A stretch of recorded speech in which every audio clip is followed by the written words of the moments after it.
Welcome to our channel. Today we how to budget for study abroad with Truist, beginner guide step by step clearly. To create a budget for your study abroad experience, start by researching the destination. Identify the cost of living in the country you will be studying in. Consider factors such as housing, food, transportation, and entertainment. Next, compile a list of all potential expenses.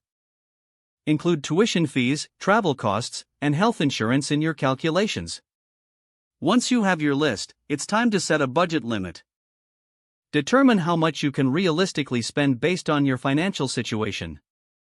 Use Truist's budgeting tools to help manage your funds effectively.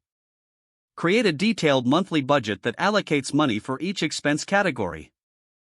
Look for scholarships and grants specifically for study abroad students. Consider part-time job opportunities in your destination country. Keep track of your spending while studying abroad to stay within budget. Use mobile budgeting apps to monitor real-time expenses. Adjust your budget as needed to accommodate any unexpected costs. Plan for emergencies by setting aside a small reserve fund. Review your financial situation regularly to ensure you stay on track. With careful planning and tracking, budgeting for study abroad can be a manageable process. This preparation will allow you to focus on your studies and enjoy your time abroad. If the page does not load, refresh the browser or try again in a private or incognito window. Make sure you are using the correct email address, then retype it carefully to avoid small typos. If your password is not accepted, use the reset option and create a new strong password you can remember. Check your spam folder for verification or security emails, then complete any requested confirmation steps.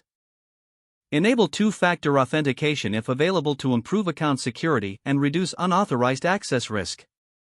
After signing in, review your profile details so your contact information and settings are accurate and current. If you see an error message, note it down and try again after restarting your device and internet connection. Log out when you finish, especially on shared devices, to keep your account and payment information secure. If the page does not load, refresh the browser or try again in a private or incognito window. Make sure you are using the correct email address, then retype it carefully to avoid small typos. Don't forget to like this video and subscribe to our channel for more step-by-step tech guides.